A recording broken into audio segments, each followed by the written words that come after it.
Good afternoon. Welcome to the Public Service Commission of South Carolina. Today is Thursday, April 7th, 2022. It is 2 p.m. We're here today for our weekly commission business meeting. Before we get started, if you would please join me in a brief moment of silence.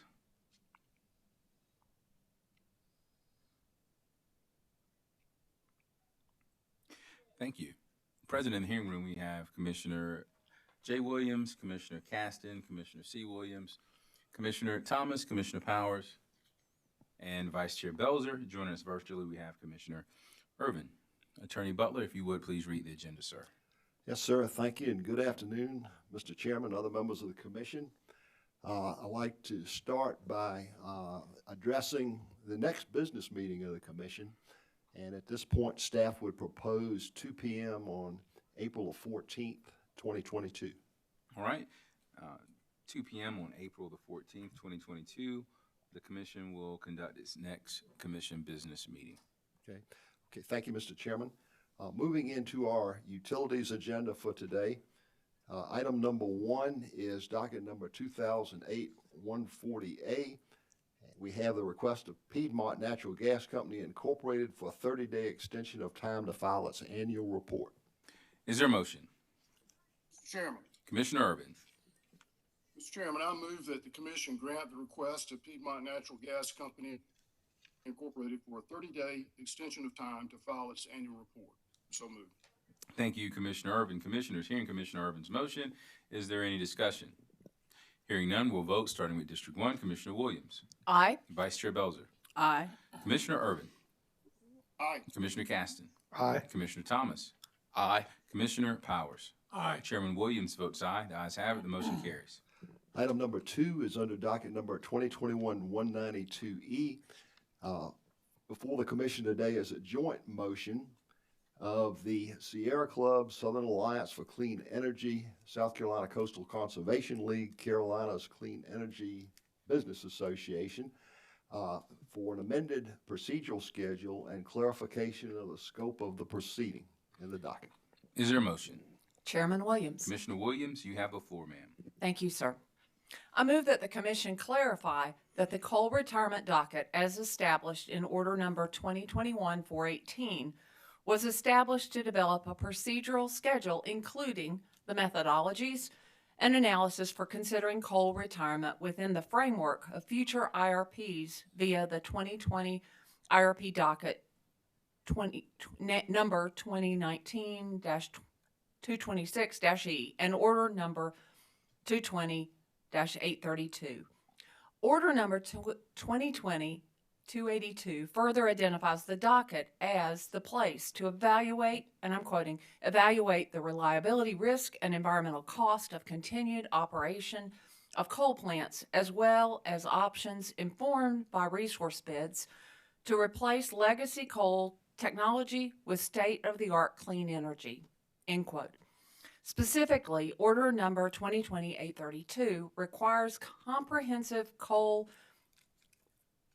retirement analysis to inform development of its 2022 IRP update and to solicit parties' recommendations on guidelines for performing this analysis and approve a set of guidelines prior to Dominion Energy South Carolina's 2022 IRP update development process via the ongoing IRP stakeholder process, end quotes. I further move that the commission adopt the following modified procedural schedule to allow the interveners and the Office of Regulatory Staff to be able to adequately respond to the coal retirement study that will accompany Dominion's direct testimony. Dominion files direct testimony and exhibits, including coal retirement study, May 16th, 2022. Interveners and Office of Regulatory Staff file direct testimony by June 27th, 2022. Dominion files rebuttal testimony by July 18th, 2022.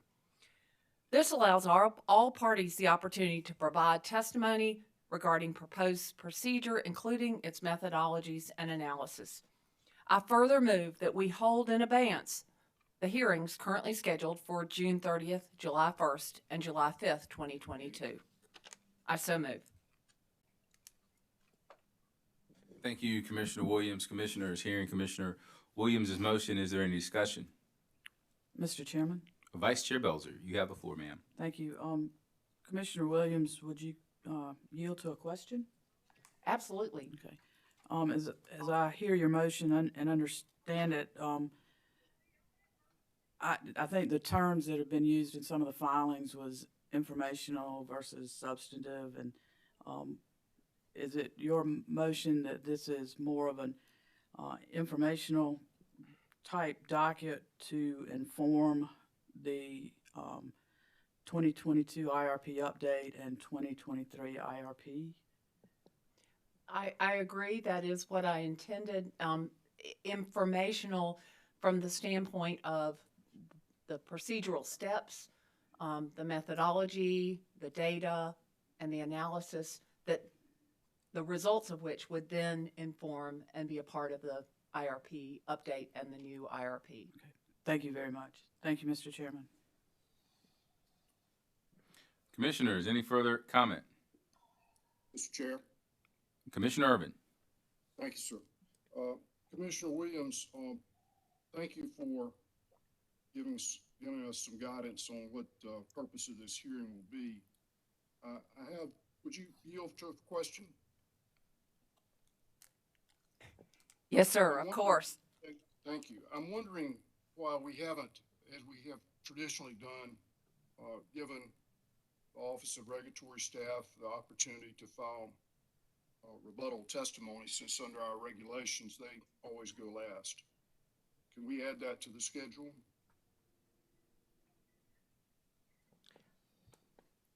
Do you consider a friendly amendment allowing both the intervenors and the Office of Regulatory Staff an opportunity to file rebuttal testimony on date and time to be set by the clerk of the commission? And are you suggesting that timing be between? Thank you. Are you suggesting that timing be between June 27th and July 18th? Well, Or after July? after July 18th, because if the company has to first file its rebuttal testimony, and then under our regulations, ORS has the right to go last. So they would be listed last, and in between the company's rebuttal and ORS's rebuttal would be the intervenor's rebuttal. So we'd be adding rebuttal for both intervenors and for the Office of Regulatory Staff in that order.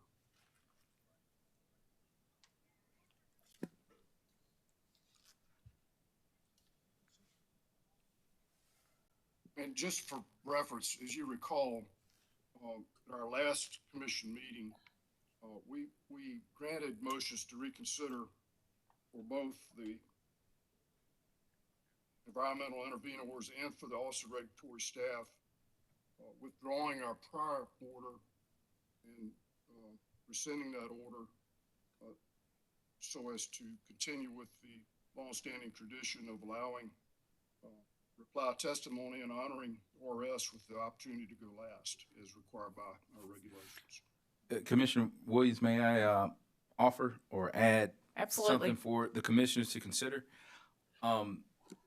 What I find most interesting about the decision before us, fellow commissioners, is that from my reading of the nonprofit interveners or clean energy interveners, Sierra Club, SAY, CCL, in addition to modifying the procedure schedule, I think what's more important, or maybe not more important, but very important for us to discuss, is what are we actually expecting out of this docket?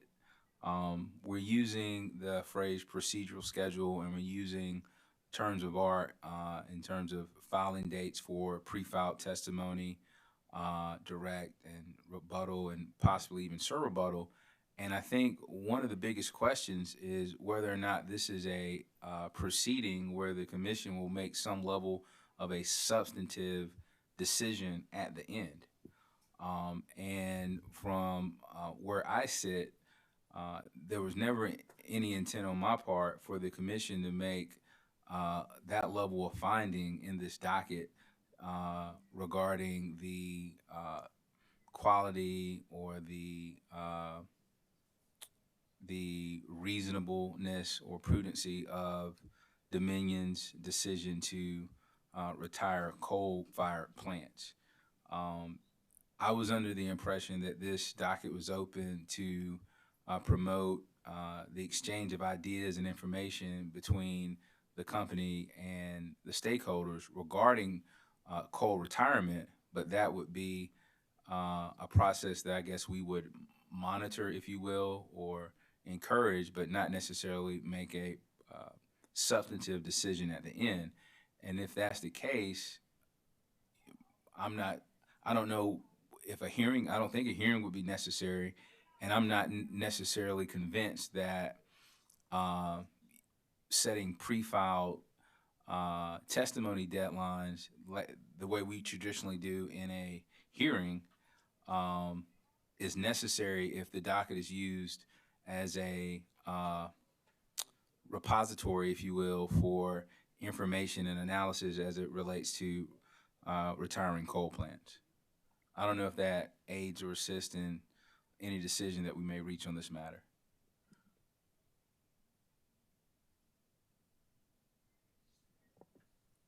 Well, regardless of, Mr. Chair, if I may be heard, please, sir. Yes, sir. Absolutely, Commissioner Urban.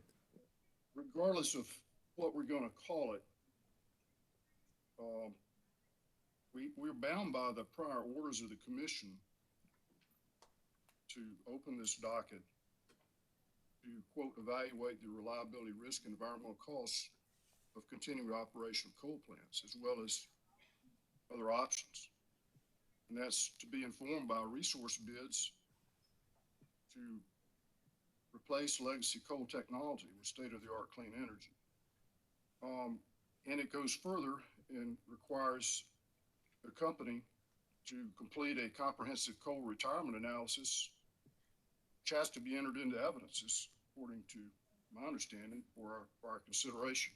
So I think that it's really more than an informational proceeding. We could have had an allowable ex parte hearing for that if it was just information. I think it will not only inform us, but guide us toward the next IRP hearing. And I would think that in the interest of the commission and the parties' time, if they're going to devote this much time and energy and doing the coal retirement study and weighing options, it's only fair to give them the chance to develop a complete record that could then be incorporated in the IRP hearing, so we don't have to repeat everything again. I think that it would inform the future IRP update and future IRPs as it relates to the company's plans for generation options. So my thought is we're going to have a hearing, and we're going to discuss merits. We're not going to bind any party in a way that would limit their ability to participate in an appropriate and timely IRP hearing. But we are, of necessity, we're going to have to get into some substantive issues that relate to the coal retirement study, other environmental risk, reliability risk, and other options that could be available. I think it's an important proceeding, and I don't want to limit it in any way.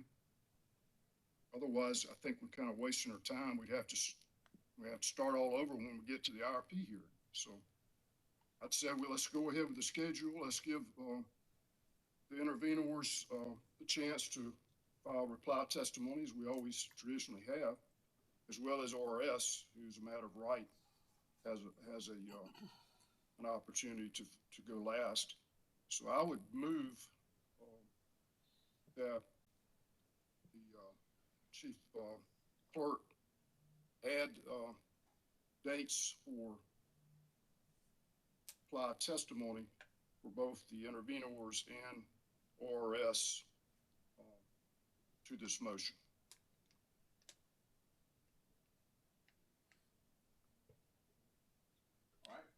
And we won't need to vote on it if Commissioner Williams will accept that as a friendly amendment. But I think under our current rules and under the decisions that we made last week, we really have no choice in the matter. They have a right to file reply testimony. Let me ask a question. Is that most appropriately handled by the chief clerk or by hearing officer? Normally, the chief clerk can consult with the parties in an email to everyone and ask for suggestions and then make a decision. Hearing officer wouldn't need to be involved in that, but he could. I think the chief clerk is probably in the best position to do it and could do it quickly so that everyone knows what the schedule is going to be. But she'll first need to consult with the parties and get their input. Commissioner Urban, Commissioner Williams, I don't want to overcomplicate this matter. I think it's pretty simple. And I just need to know what I'm voting on, because what Commissioner Urban said is not my understanding of your motion, Commissioner Williams. So we need to figure that piece out, and whatever we decide is what we decide. But what I heard Commissioner Urban say is not congruent to what I thought your motion offered. However, the amendment that I heard him make was that we asked the chief clerk to review the schedule and ensure that we had included testimony and rebuttal opportunities for the interveners and for ORS. I found that an acceptable amendment, friendly amendment to my motion. Thank you.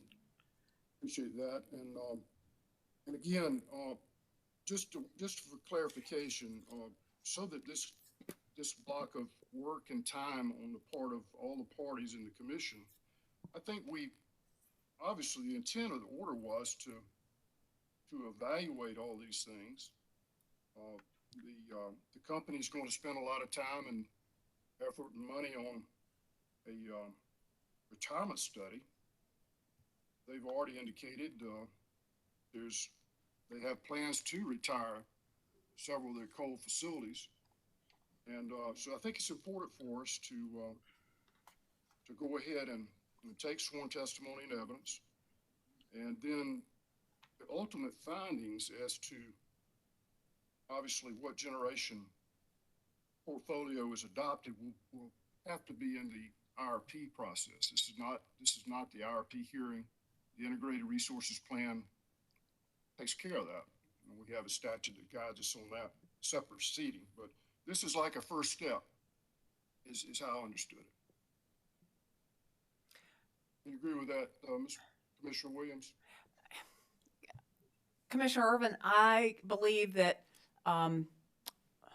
we have the authority to make these decisions through the IRP process, and that we are creating, and that our intention between the two orders that this relates to was to create a docket to allow the parties to scope out the methodologies, the steps, the best approach, and that this docket was the place to collect that material. And I purposely in this motion did not identify a hearing date because I felt like we needed to let the information inform us as to what was needed. We're also, as the year moves on, we're going to be closer and closer to the actual IRP submittal. So I did not, I was choosing not to focus on the substance, but rather focus on that substance in the IRP proposals. Well, let me just share my perspective, and then I'll stop. I'm the one that made the motion to create a coal retirement docket, and you recall that. And I made it clear that my intent was that it was to inform the commission prior to the IRP on what our options might be. And that's why we required the company to do a coal retirement study. That's why we'd agreed to hear testimony and evidence. And I think we would not be doing anyone a service if we didn't have a hearing. Just have all that testimonies pre-filed sitting there and no hearing. I think, if we want to be fully informed, you have to flesh it out. And that means direct and cross-examination and rebuttal and surrebuttal so that we understand what the issues are before the IRP hearing. And you're absolutely right. We can't make decisions about generation portfolio until we get to the IRP, but this was to inform us. This is the first step in the process, and that's my understanding. So I appreciate you agreeing to add to the motion the opportunity for the intervenors and ORS to file rebuttal testimony, and I would further ask the clerk to acquire the parties when they want to try to set a hearing. Now, if they come back and say we don't want a hearing, we can reconsider it. But I think everyone was under the impression we'd have a hearing. I certainly was. If we don't have a hearing, we're really kind of wasting our time. We can just wait and do it all in the IRP. I'll accept the initial, I've accepted the initial amendment. I think that the determination about the hearing, maybe in my perspective, beyond the scope, it is something we need to determine, but we don't need to determine it in this motion, in my opinion. Okay, that's fair enough. Let's wait and see what the parties request. And if the parties request a hearing, we can take it up at the appropriate time. But thank you for amending your motion to include rebuttal testimony for the intervenors and ORS. And I think we're ready to vote, Mr. Chair. Mr. Chairman? And Vice Chair Belzer, then Commissioner Caston. And I see Commissioner Powers, his mic is on. I just have I think, and I could have misheard this, but I think that in the motion, I heard a reference to order number 2020-282. It was near the beginning or near the quote from the order that you gave. And I think that's supposed to be order number 2020-832. And I just wanted to note that and ask if you would accept that correction as a friendly amendment. Absolutely. Thank you very much. Thank you.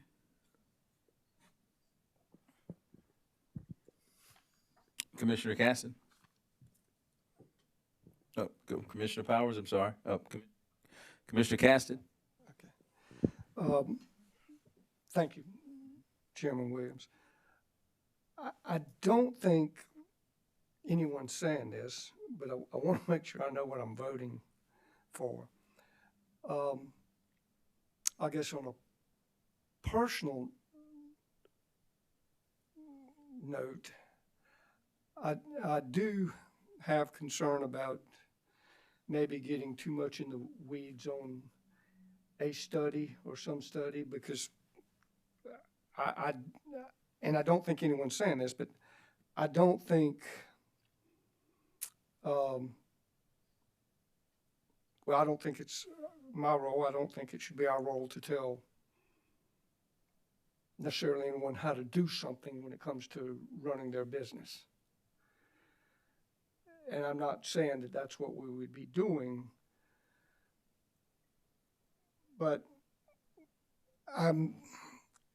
what I think I understood your motion to be, your original motion, I felt fairly comfortable with that. And when we get to the IRP, there was a lot of debate what the IRP is. It's not the gospel. It is a plan based on the best information available. But I don't want to make something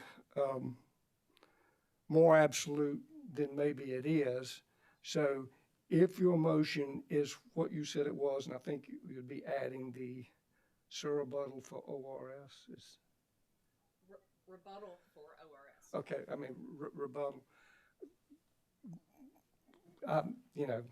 It would be surrebuttal. Yes. Okay. I don't know that I have an issue with that at all, but don't know that it's necessary, but I'll accept that if that's what you want to do. Thank you.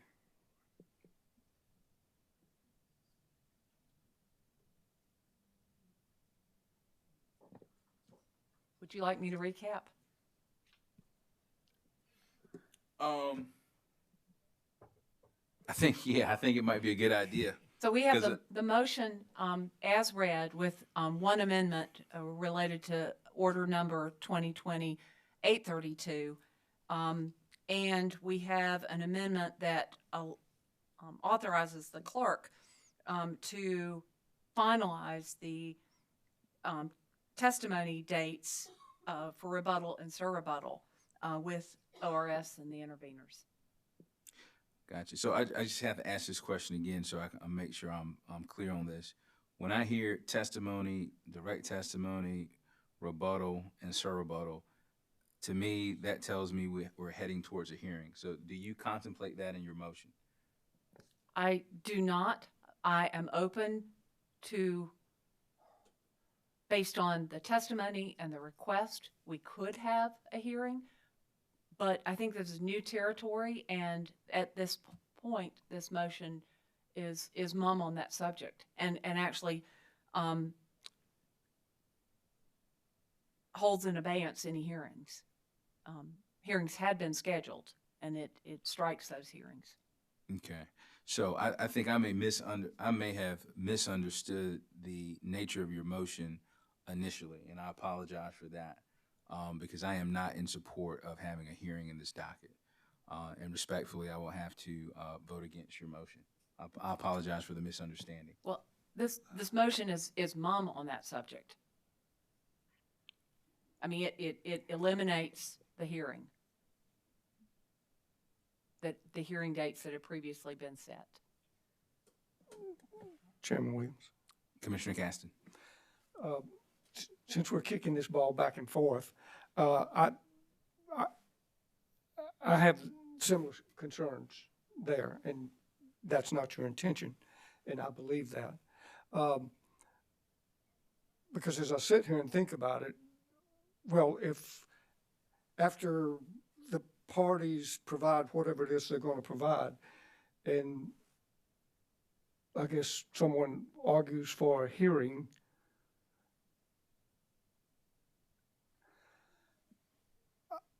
I envision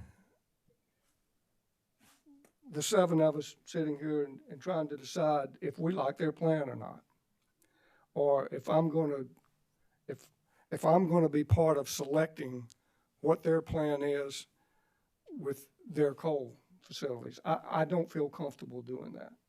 Maybe we cross that bridge when we get there. I'm not real sure. But that was not really my understanding of what we would be doing here either. So and I'm sorry to put you in the spot. It is my understanding that the IRP process is the only avenue that we have for making this kind of determination with regard to any potential coal retirement. That is why there is that I've recommended no hearing date, but I also recognize and am open to the fact that this is new territory for all of us, and I did not choose to include that there would absolutely be no hearing. I feel like that's a decision when we understand more of what is developed in this docket. I would love to hope that there is enough agreement amongst all of the parties in terms of their approach, the data that's used, that we don't need to have a hearing on this. Because I am saying, I think what you all are saying, this is not the place to decide yay or nay regarding coal retirement. It is only the space to decide, is this the most appropriate information to give us good data in the IRP process.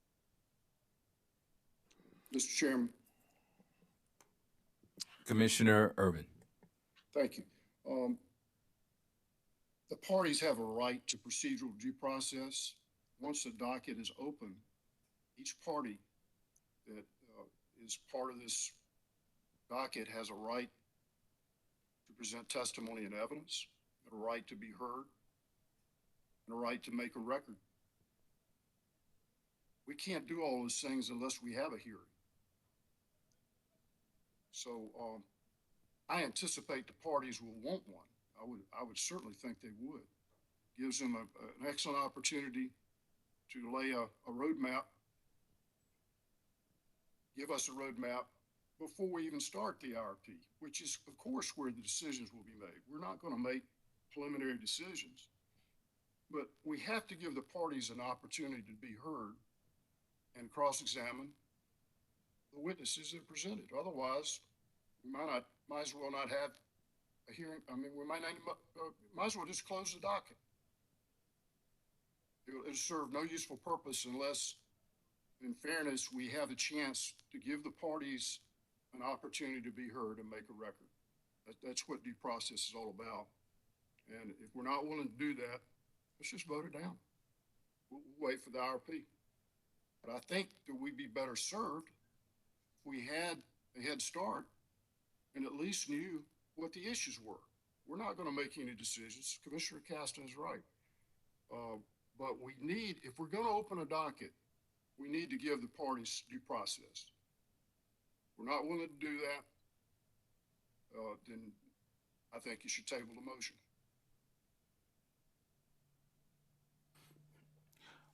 I'd like to call a question. These will be my last comments, Commissioner Williams.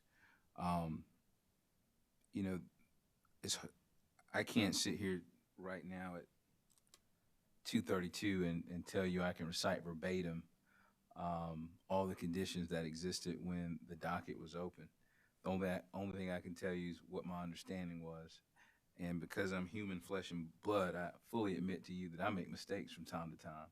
And I could have been mistaken when I voted to open this docket if the reason we opened the docket was to have an ultimate finding by the commission on the sufficiency of Dominion's coal retirement plan. That was never my intention. I thought because a coal retirement analysis was not included in the IRP, that this would be an opportunity for the company, along with interested parties, interveners, to exchange ideas, concepts, methodologies, or whatever they wanted to do in a docket that resided here at the PSC that we could receive for information. I like being clear, and I like for our decisions to speak for themselves without requiring the parties to request clarification. Based on the fact that a party or parties requested clarification, it could be the case, one could argue that maybe we were not so clear in what we ordered. And so in the essence, or in the desire to be clear here, I want to be clear in where I stand, and that's why I'm taking the position that I'm taking. So again, if I misunderstood the original motion that got us here and misunderstood your motion, I sincerely apologize, but I just want to be clear about where I stand on this issue.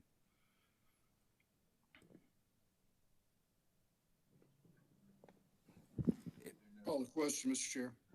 All right. If there's no further discussion, Commissioner Williams. Well, procedurally, I'm not sure how to do this the right way, but I'm willing to withdraw my motion or to suggest that it be carried over and that we contemplate the ramifications. Some of them that were raised during this discussion, I thought we had resolved through legal counsel, but I am certainly open to, and don't think there's a immediate deadline that would keep us from carrying this over and deciding it next week. Mr. Chair, parliamentary procedure, a motion to call a question is not debatable.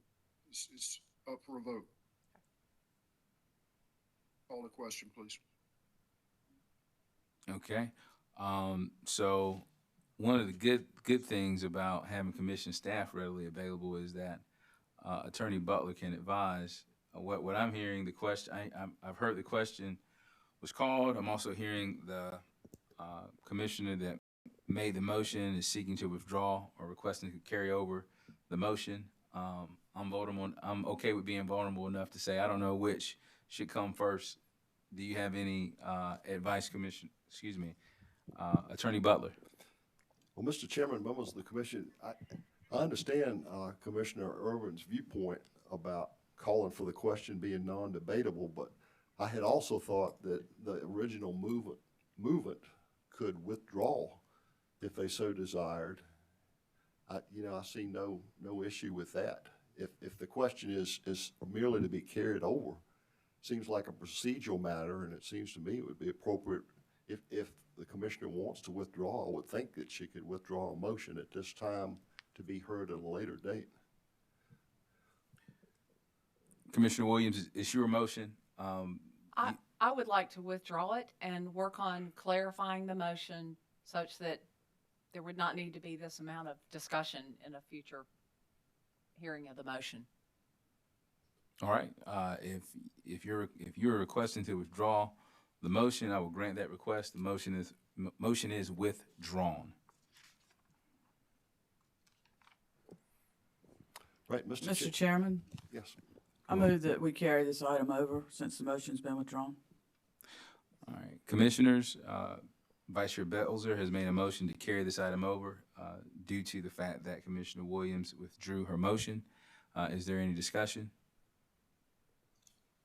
Hearing none, we'll vote starting with District 1. Commissioner Williams, Aye. Vice Chair Belzer, Aye. Commissioner Caston, Aye.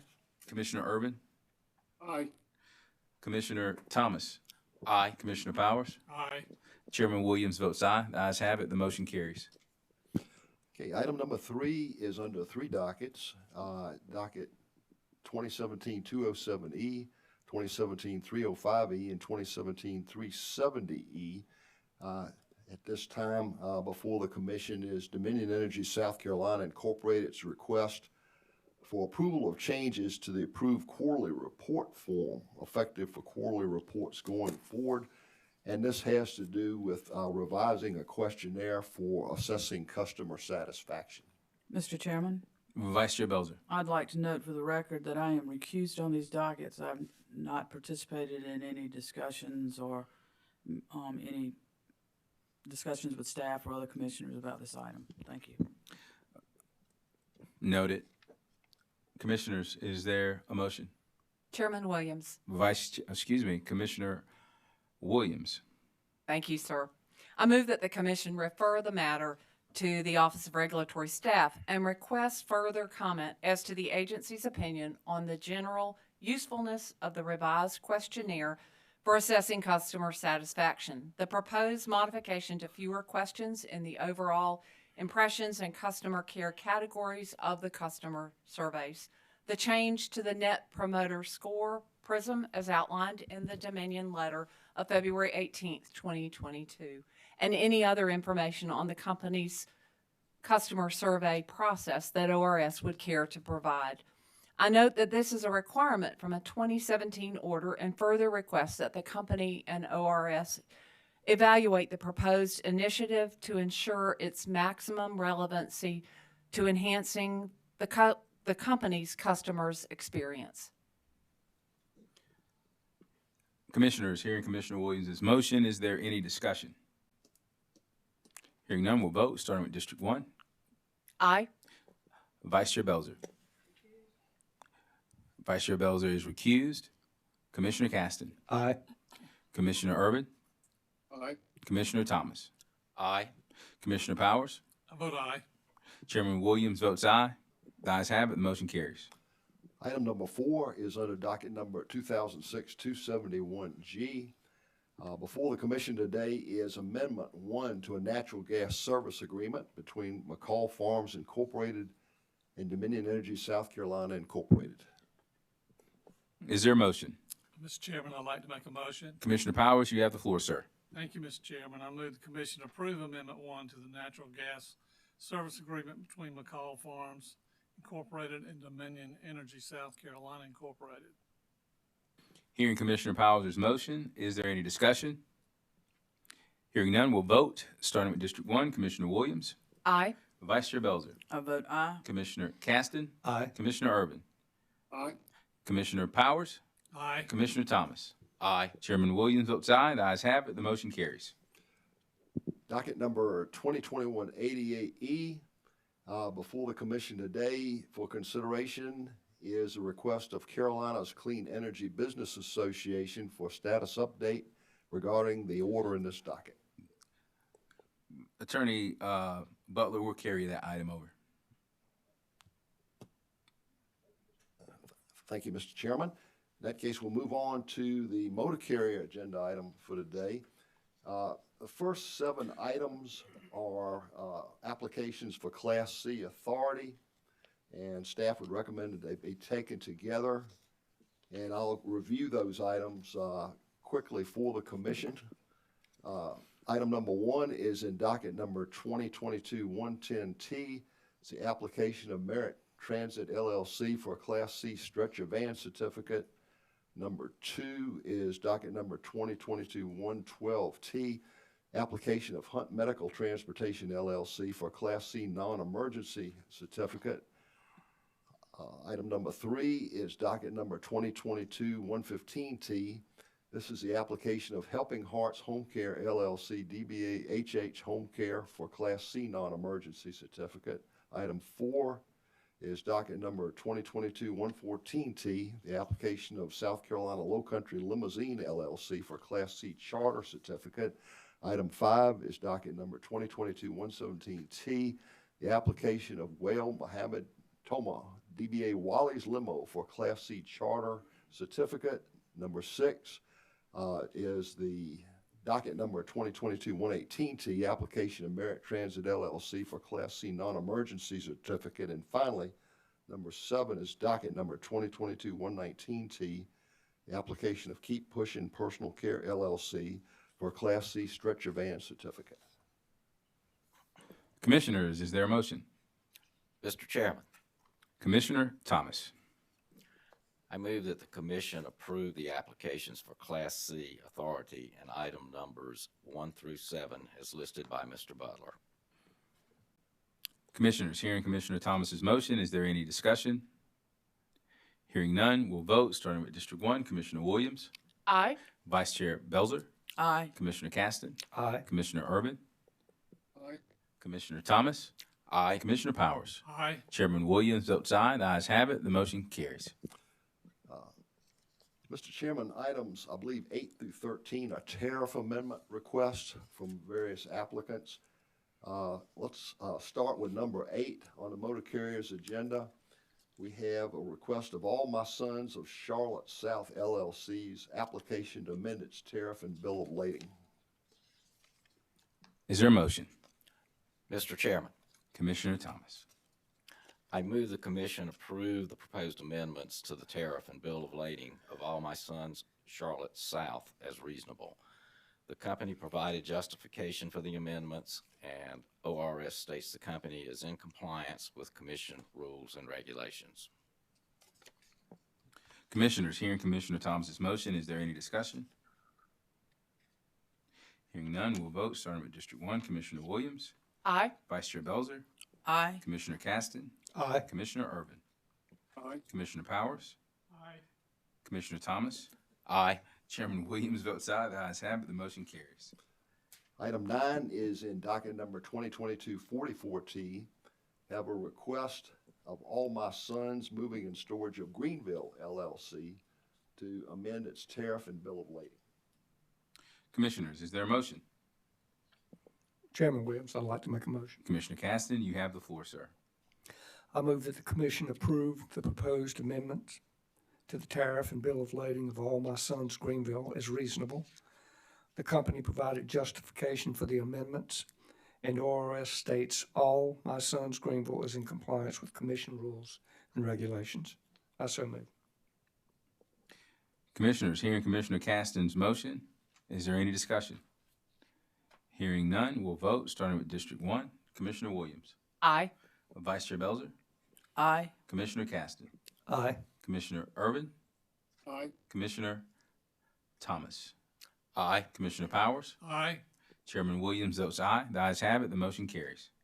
Okay, item number 10 is commission consideration of a request to amend the tariff and bill of lading on Moving with Moxie LLC, DBA All My Sons Moving and Storage of Hilton Head.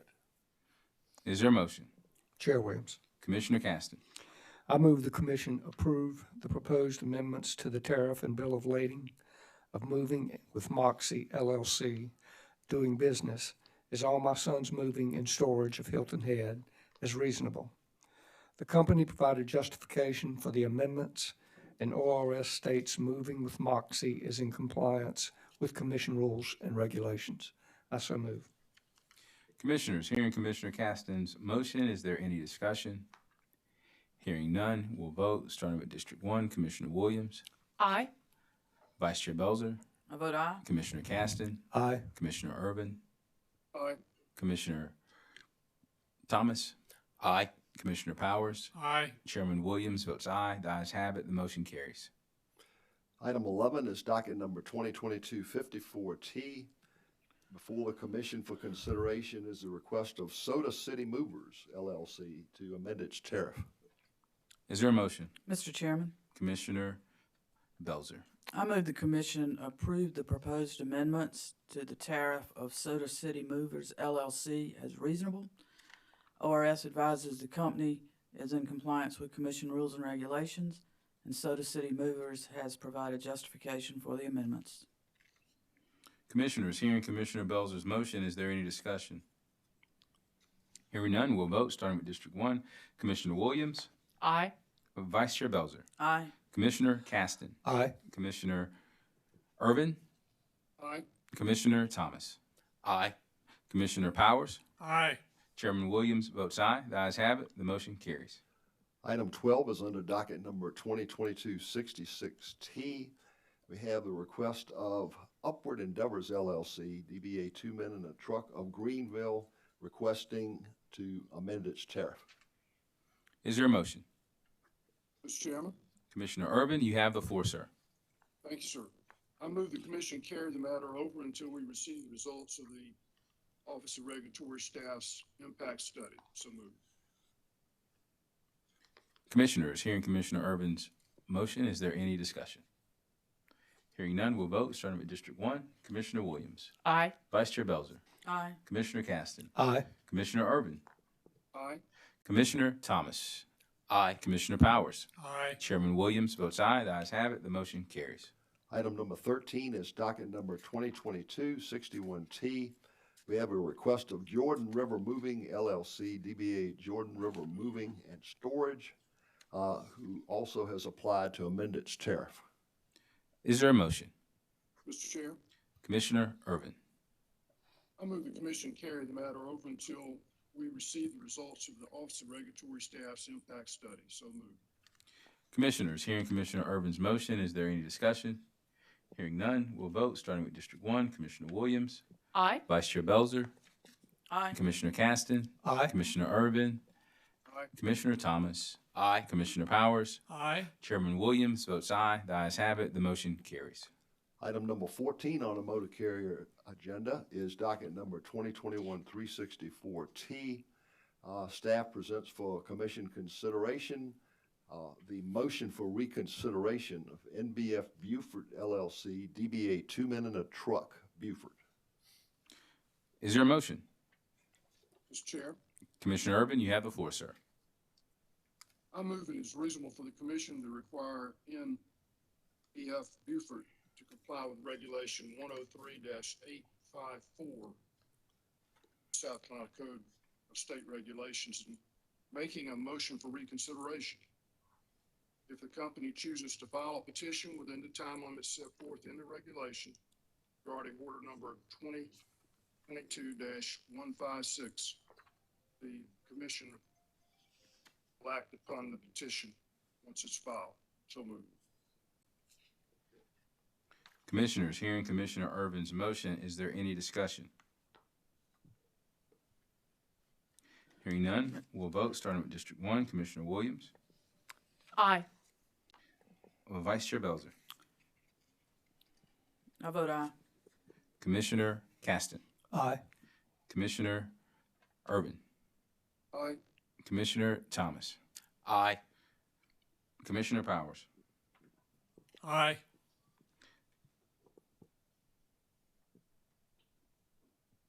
Chairman Williams votes no. The ayes have it. The motion carries.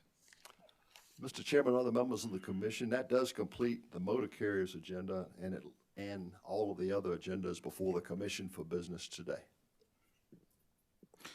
Thank you, ladies and gentlemen. We are adjourned.